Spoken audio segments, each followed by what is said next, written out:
بسم الله الرحمن الرحيم.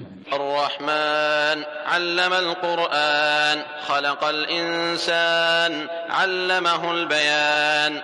الشمس والقمر بحسبان، والنجم والشجر يسجدان. والسماء رفعها ووضع الميزان، ألا تطغوا في الميزان. وأقيموا الوزن بالقسط ولا تخسروا الميزان. والأرض وضعها للأنام، فيها فاكهة والنخل ذات الأكمام، والحب ذو العصف والريحان.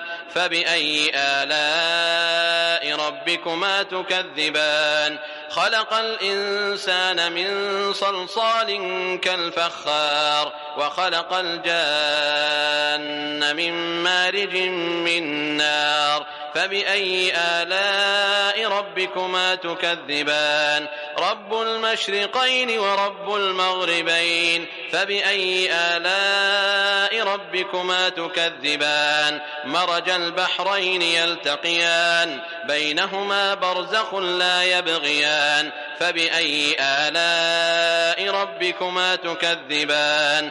يخرج منهما اللؤلؤ والمرجان. فبأي آلاء ربكما تكذبان؟ وله الجوار المنشآت في البحر كالأعلام. فبأي آلاء ربكما تكذبان؟ كل من عليها فان، ويبقى وجه ربك ذو الجلال والإكرام. فبأي آلاء ربكما تكذبان؟ يسأله من في السماوات والأرض كل يوم هو في شأن. فبأي آلاء ربكما تكذبان؟ سنفرغ لكم أيها الثقلان. فبأي آلاء ربكما تكذبان؟ يا معشر الجن والإنس إن استطعتم أن تنفذوا من أقطار السماوات والأرض فانفذوا، لا تنفذون إلا بسلطان. فبأي آلاء ربكما تكذبان؟ يرسل عليكما شواظ من نار ونحاس فلا تنتصران. فبأي آلاء ربكما تكذبان؟ فإذا انشقت السماء فكانت وردة كالدهان. فبأي آلاء ربكما تكذبان؟ فيومئذ لا يسأل عن ذنبه إنس ولا جان. فبأي آلاء ربكما تكذبان؟ يعرف المجرمون بسيماهم فيؤخذ بالنواصي والأقدام. فبأي آلاء ربكما تكذبان؟ هذه جهنم التي يكذب بها المجرمون، يطوفون بينها وبين حميم آن.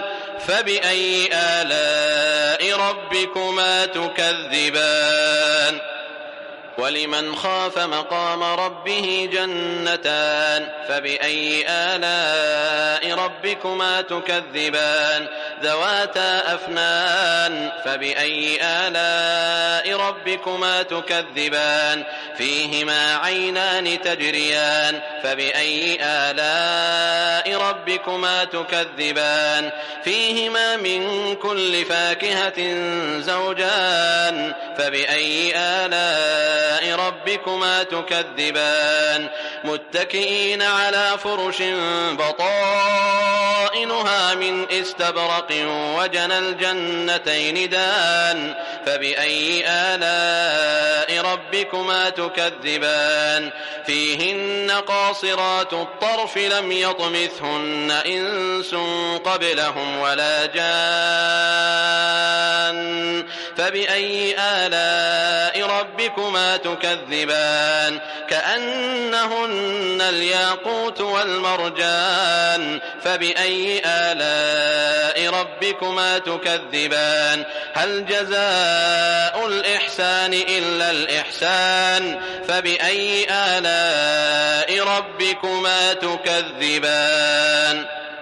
ومن دونهما جنتان فبأي آلاء ربكما تكذبان